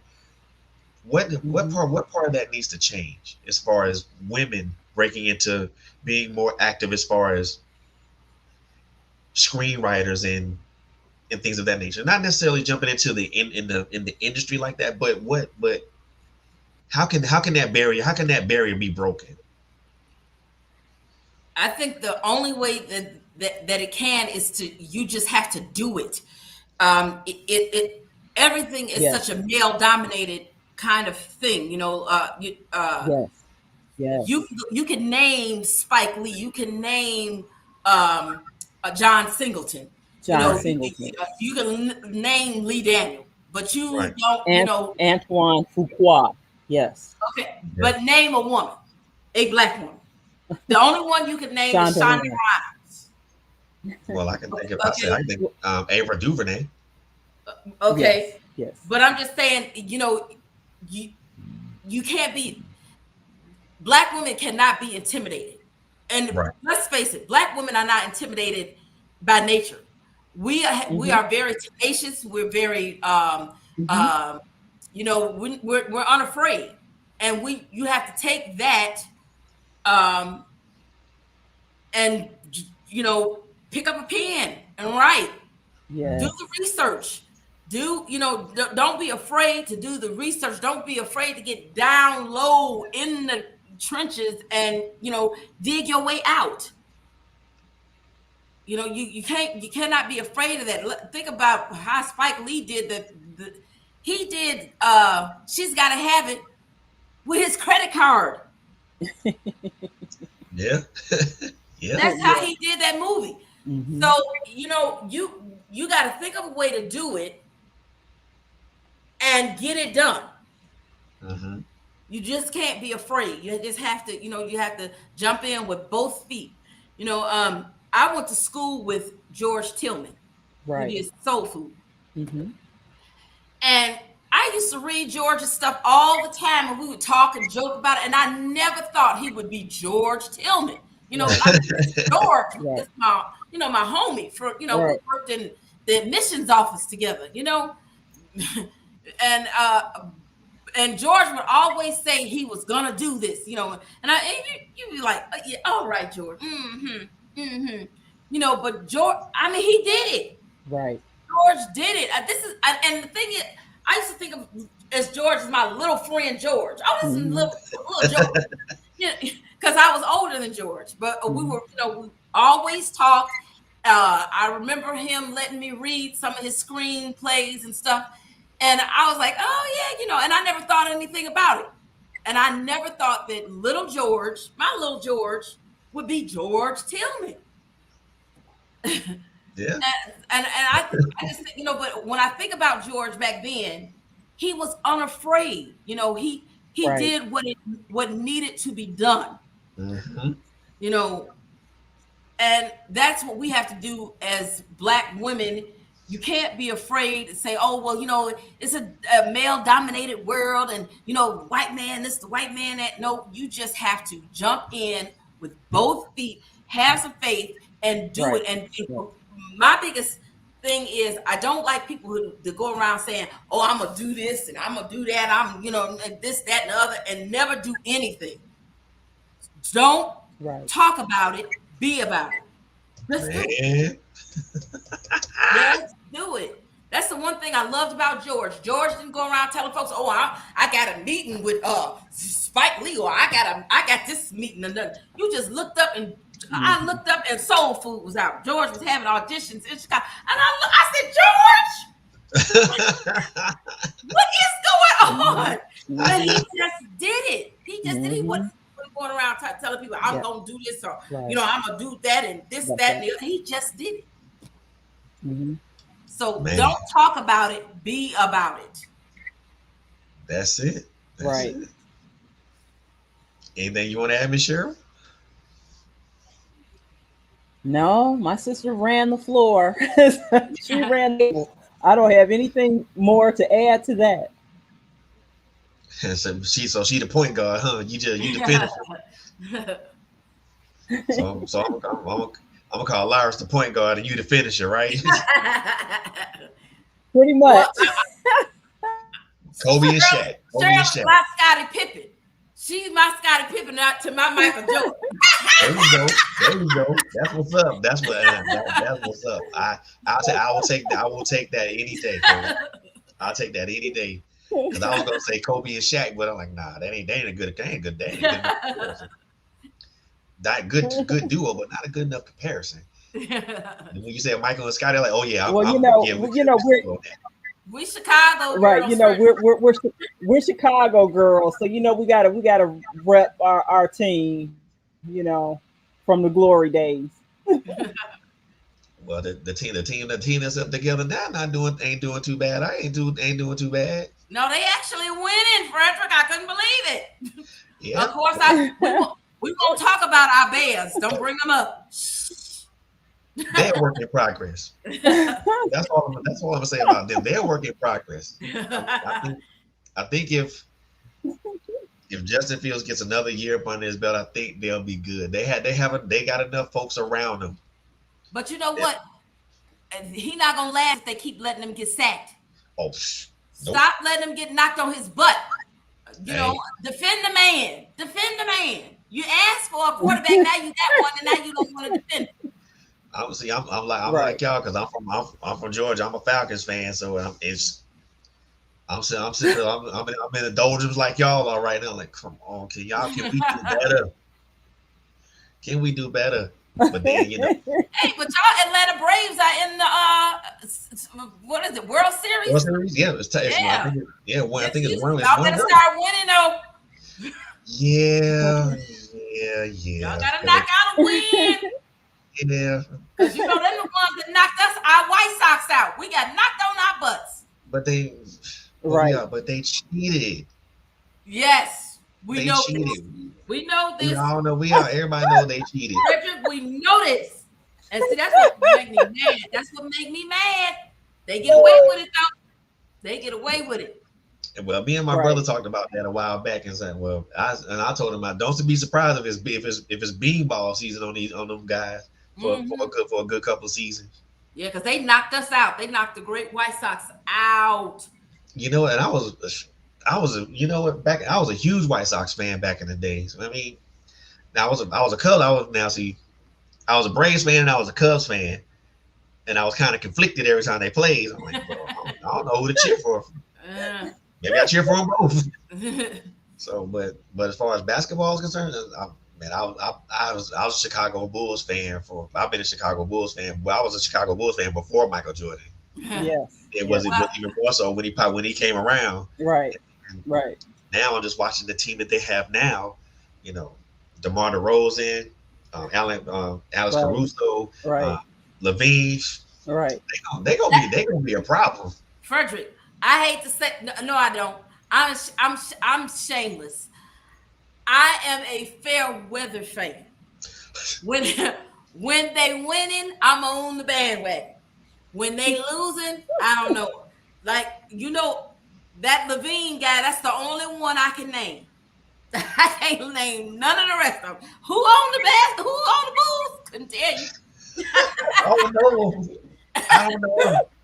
But I you watch. If they start winning, I'm gonna know every name on them. Every name. Up and down the roster, right? Up and down the roster. And look, I'm gonna be down there like I told you them boys was bad. Go have somebody weather fan. Somebody gonna be like, wait, we ain't seen you around here. Right. That's man, but I mean, I love it, man. I so love it.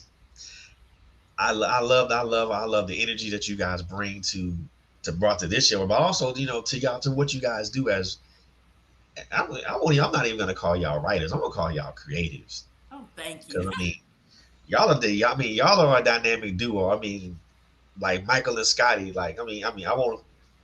No, Batman and Robin sounds appropriate, but not necessary, but not really. Michael and Scotty sound much better to me because it's a much more powerful duo. Thank I mean, y'all. When it comes to those, man, y'all got some wordplay that's out of this world. And Well, we've like I said, Frederick, this is a little surprising to everyone because we wrote this whole time, but our stuff wasn't just in one place where people could actually access it and enjoy it. And so Right. I think that's what is a little off-putting, and that is what is a little surprising for people. Like, oh my God, you know, we know these ladies. Right. They just didn't know us in that way. And Right. so the writing is new, but it's weird. It's almost kind of like in the scripture where Jesus says a prophet is without honor in his own, in his own country. Right. You kind of have to leave and go away and be received somewhere else and get the notoriety and the accolades before you'll be received. It's kind of like that. Not that I'm saying that we're Jesus. I'm just saying that's how you're treated. Like, oh, well, these Right. can't be the same black girls that lived across the street from me and we went to Right. high school with and we were in college with. So that's kind of the treatment. Surprised. Yeah, surprise. You'd be surprised how many people would be like, is them two that's on this cover? Is them two that's writing this? Right, right. And then people start looking at you like, really? Didn't know y'all had that? Yeah, Exactly. Y'all just didn't know it. Right. But you know what? I don't think that they would be surprised that we're writing together because we've always done Right. things together. Right. Like, Right. my sister, Right. she was the athlete of the family. Chyrel, Yes. she played every sport you could imagine. She played it. And I would only play it because I wanted to be with my sister, but I was horrible at it. I was horrible at every sport. I could not play nothing. um, and I wanted to do it just because my sister was doing it. Right. But then my sister is so sweet, and she's always been, my protector, and she has always been my Wonder Woman, always. So when we were in high school, like I said, she played every sport, and she started telling them, well, and they knew that she was good at everything, and they always wanted her on the track team, on the tennis team, on the volleyball team. And she would tell them, okay, I will play volleyball or I will play tennis if you let my sister do something. So I remember they let me on the tennis team because they wanted Chyrel on the tennis team. And they let me on the tennis team, Frederick. I lost every match. Do you hear me? Every one. But they just let me on there because my sister was on there. So, my sister was a big basketball fan. And she was the one who introduced me to basketball. I didn't know nothing about it. She loved the DePaul Blue Demons. And she was a big basketball fan. And so when she started playing basketball for high school, that was another time she said, well, you got to take my sister. And so they said, okay, well, we'll let her be the person that keep the stats. And I didn't care because, I was just a part of it. And I loved her so much, because I wasn't good at any of the sports. I couldn't get a letter, and I always wanted to get a letter. And she would get all these letters, and she would give them to me, and I have them to this day. I have all her letters that she lettered in. I have them because she would get them, and she just passed them to me like they didn't mean anything to her. But she knew they meant a lot to me. Exactly. And she would give it to me. So I love for that. Chyrel has always been and will always be my superhero. That's like me and my brother when we played Little League. I mean, it was a package deal with me and my brother. I'm like, well, okay, if you're gonna take him, do you may as well take him. Right. It was always we always and the funny thing that I liked about the relationship that me and my brother enjoy now is that it's from Little League we were always on the field together playing baseball. Right. We was always on the field together. Either I was playing first base and he was in left field, or it was reversed. Mm-hmm. We was always in the field together. Mm-hmm. And they always try. The one thing that I kind of didn't like as being, and I'm pretty sure you guys can relate to this as being sisters yourselves, was the comparisons. Mm-hmm. Yes, it wasn't bad for sure. For me, it was horrible. Yes. Well, your brother good at this, and you ain't. Right. And I mean, I ain't got to be good at one thing to be better at another. I mean, hey. Right. My brother was better at hitting my brother was better at hitting the ball. I was better at fielding. Mm-hmm. For me, it just came that came natural to me. Mm-hmm. I was a better outfielder. I was a better first baseman. Cedric was just a lot better at making contact and getting on base. I'm like, I'm sitting there striking out every time. I mean, the only time I think it was one season I remember I didn't get not one hit. I got walked. I got walked one time. Mm-hmm. And my brother was like, but the one thing, and y'all can, and I don't know y'all can relate to this as being sisters. The one thing that I can appreciate about my brother is that he always, even when I had the worst day ever on the field, he would always put his hand on my shoulder and say, "Hey, look, we'll get him next time, man. You did good. You did good out there. Don't." And that's the one thing that I love so much about him because we always did that to each other. If he had a bad day on the field, we would always pick each other up. Mm. Well, see, Chyrel has been doing that my whole life. She always made me feel special. And like I said, Chyrel is the straight A student. By us being a year apart, I was always compared to Chyrel because, Chyrel was the homecoming queen. She was the popular girl. She, like I said, was the athlete. She was a straight A student. And I actually had teachers to come to me and say, why can't you be like Chyrel? Oh my gosh. Yeah. You're so silly. And you're not getting, Chyrel was a straight A student. I was a C student. I was fine with making C's, because I was lazy. So the thing was, Frederick, My whole thing was if I needed an A, I would get it. If I Yeah, needed it. But if I didn't need it, I was fine with the C. And exactly. but Cheryl was always, the she was always competitive, very competitive. Right. And her thing was she gonna get that A. She is going to get that. You're not going to give her a B. You're going to give her an A. And she had honors, English, honors, everything. Well, I didn't. I did not have that. And the only time it got next to me was in 8th grade when this black teacher really made a big deal out of it. I mean, she would really compare us, and we're two different people. I mean, we look different. Why in the world would you think I'm like my sister? And we're two Exactly. totally different people. But I never resented her because she was better at things than I was. Right. I expected her to be, and I was her biggest fan. I mean, Yeah. I would be down there with my big mouth hollering, "Yeah, sure, do it!" I was down there. I was her biggest fan, and I am still her biggest fan. And I think that people always knew that about us. That it was always she and I, even though we had other siblings. Like our oldest sister. She is 9 years older than us. And then we had a brother, and we loved our brother. So at one time it was the three of us, Mm-hmm. my sister, me, and my brother. It was always the three of us. Mm-hmm. And then he grew up, went away to school, and then he went into the Navy, and it was just Cheryl and myself.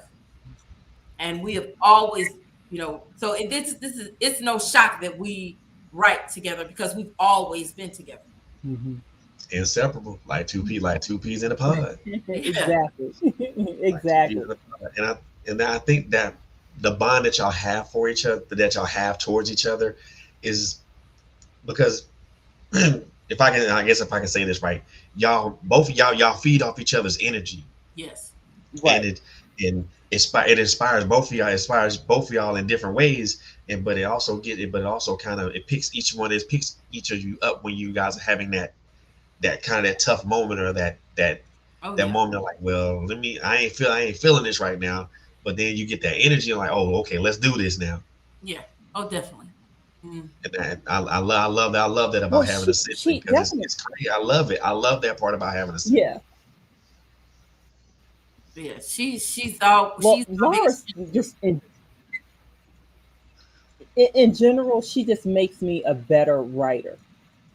She has always made me better. So, you know, I'm gonna admit something that Laura's I haven't told anybody. I haven't even told her. I remember when Mm-mm. our first book was dropping and it was going to be released. I was terrified. I did not want that book to come out. And one of the reasons that I didn't want it to come out is because my fear is that Lyris is such a great writer and she was in the closet with it. I felt like they would say, "Well, you've been writing this whole time and she's better than you. You're the weaker writer." And I didn't want to be compared with my little sister. And so I was afraid that I would be the weakest link. And I that was, I had to kind of get out of my own way, but I never told Loris that. But that's, I was a little bit nervous. I was a little bit afraid to release the first Okay. book. But when you realize that you're strong in your own right, you don't have to compare yourself to anybody else. Right. There's a No. I mean, there were times where I felt that I had to Right. compare myself to my brother, because because of Right. certain things he was so much better than me in. But when I realized, I mean, Mm-hmm. I don't have to compare myself to him, because No. he's not. Because Right. if I'm strong in my own right, there I don't have to Right. compare myself to anybody else, Right. Right. because at that point that puts me on equal terms with my brother, because as siblings, and y'all can attest to this, there are strengths in there. We all have our strengths and Right. weaknesses. When Right. one sibling's gonna do something way better than the other, and vice Right. versa. Right. Right. Right. And from Well, the way I look at it with me and my brothers, we was never a competition. We weren't competing to be better than each other. And if we did compete with each other, it was only to better. It was only to make ourselves better collectively. right. But what really helped to calm me down in general, Frederick, was I looked at that little face, and I remember when I was in high school that she was the same one that I'm still writing with.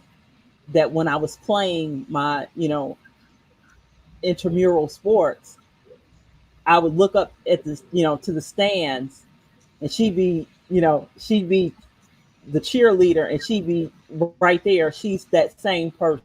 Like right now, when I look to the left, she's still there doing the same thing.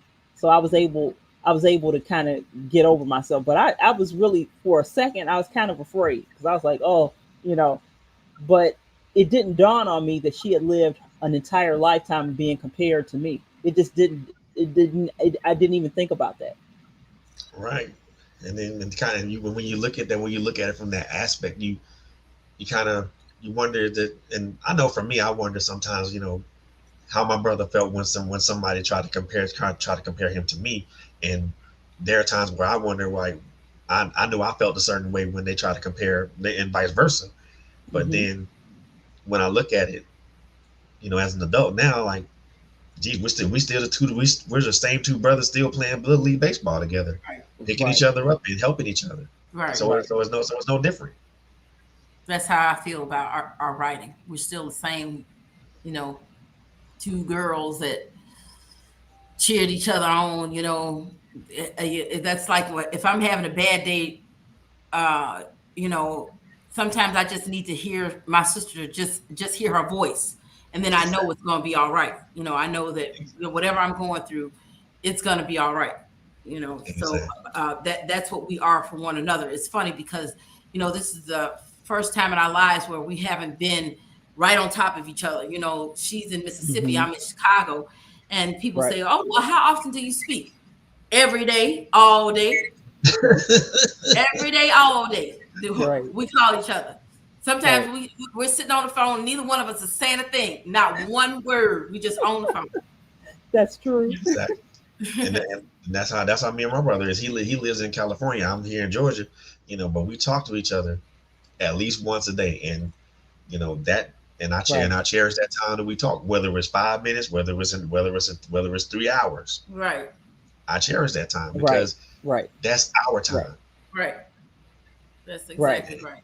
Exactly. Exactly. I love the fact I I love the fact really. that you two are siblings, and y'all have come together to put together this wonderful machine that y'all have, and it works. Yeah. It It really literally does. works. And y'all feed off each other's energy, and y'all motivate each other to keep pushing forward, and Right. y'all write. And just hearing those two poems, right, those two works right there, Mhm. man. I mean, y'all's wordplay is impeccable. I can't. Oh, man, I'm I'm still over here scratching my head like, did they really use those words? Really? Thank Oh, you. that's why I'm still scratching my head like they use those words. I'm fairly intelligent. Gee, but I didn't know I could use the word like that. No, thank you. So I I love it, man. I mean, to have two. This is a first on this particular platform to have two siblings, two prolific siblings at that. Oh, thank you. Man, like I said, y'all, the dynamic duo kind of just kind of goes away now, because now I'm just gonna call y'all Michael and Scotty, because the dynamic duo doesn't do y'all any justice. It really doesn't. Thank you. Michael and Scotty is so much more. It has so much more meaning when it's applied to you two. because no matter what, Michael and Scotty rolled with each other and got all those championships together. Then after a while, Right, but y'all. Right. and since we're gonna be known as Michael and Scotty, I gotta change it around. Chyrel is Michael Jordan, and I'm Scotty Pippen. Hey, Because she that's what it Wonder is. Woman, she I get it love done. it. She I get it love done. it. I love it, man. So the last question I want to ask you, ladies, before we conclude this here.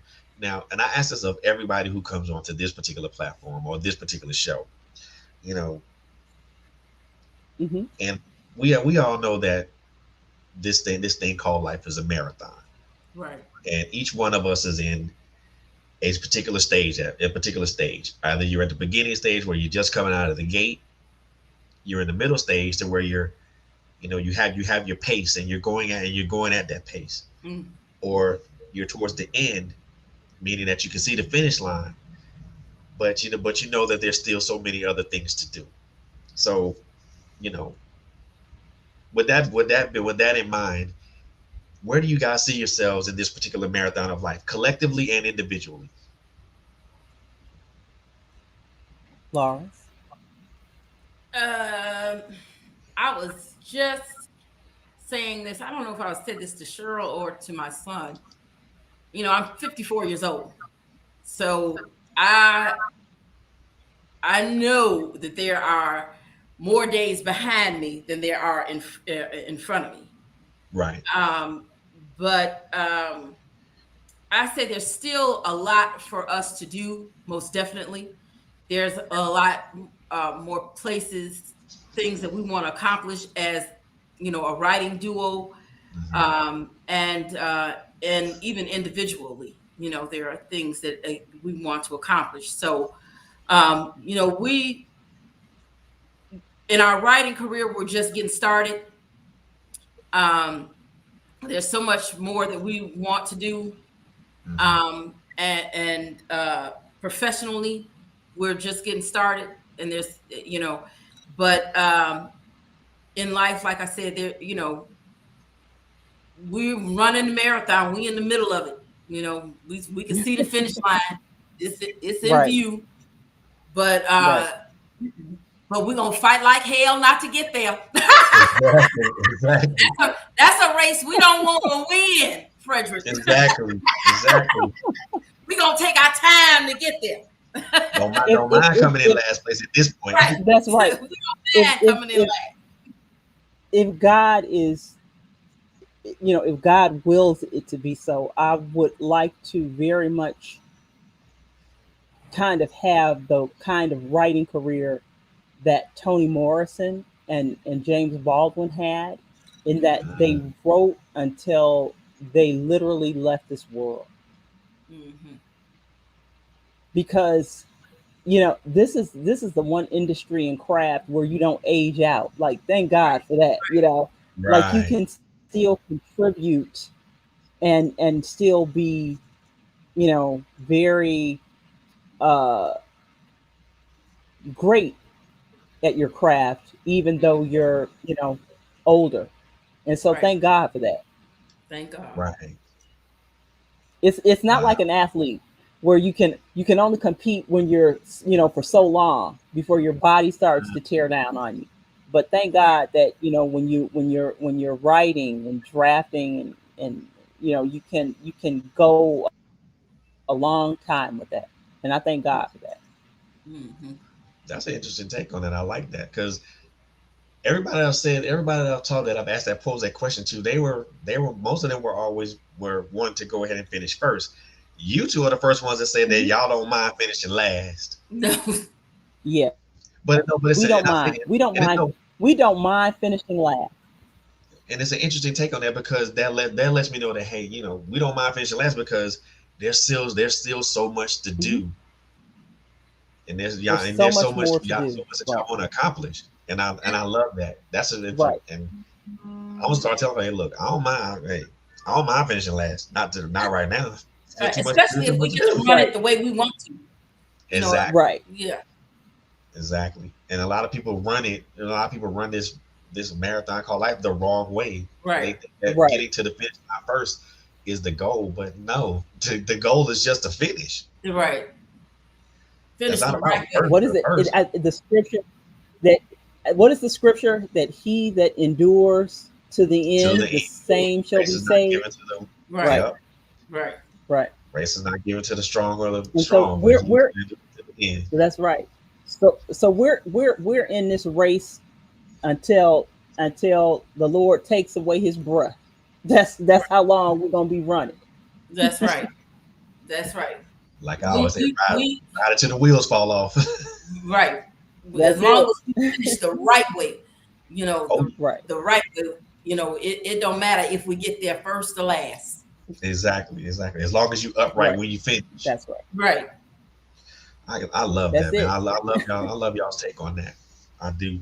And I see you got a little fur baby right there. Thank you Yeah. for having us. He always want to make a visit when I'm doing something back here on this computer. He Hey, always want to make a visit. that's what's up though. I love that. I So was wait. I before was we waiting for him to pop up. I knew he was gonna do that. now before we end this episode, I want you two guys. I'm gonna give both of you, you ladies this opportunity right now to give you guys each other a shameless plug and to let everybody know where they who you guys are, the name of your books, where they can find those books at, and also if there's any way they can contact you on social media. So the floor is yours. Sure. Okay, we have two books available, mirrored images and different sides of the same coin. Those are the names of our books, and they are available on Amazon.com.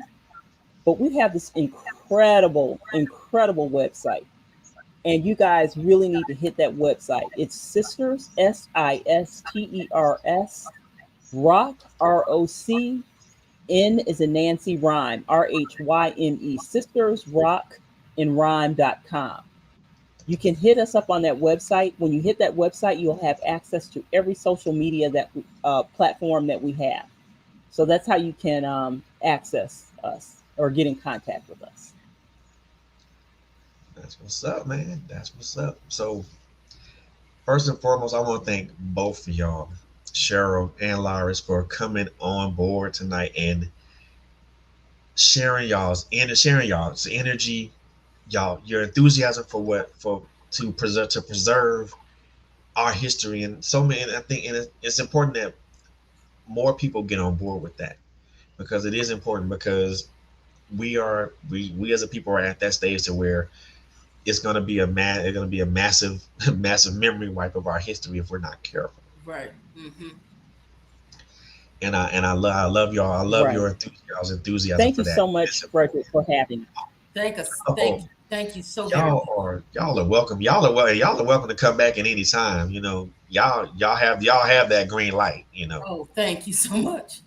Y'all can come back at any time. So if Thank you you guys want, so much for having us. if when your next release comes out, let me know if you guys want to come on and just promote it, and I will just let me know the day. I'll make sure it's a free day for you, and you guys can promote away. I got you. Thank you. Thank you, Thank you so Frederick. much. Y'all welcome. So this is going to conclude this episode of the Office Alley. Again, I am your host, Mr. Frederick Beatty, with my two beautiful guests here, Miss Lar. I'm calling them Michael Jordan and Scottie Pippen, Miss Chyrel J. Jackson, and Miss Lyris D. Wallace. Their books are out right now on Amazon. Please, I have to implore you guys to purchase those books and take a read of those books. First, for number one, you're gonna find some very good wordplay there, but you're also gonna find some very thought provoking and very profound words from these two ladies. Because I'm gonna say this, and I can't stress it any further. We as Black people are gonna be or really close to having a complete memory wipe of all of our history. Yes. Once that's done, what happens to our identity? Right. Something for our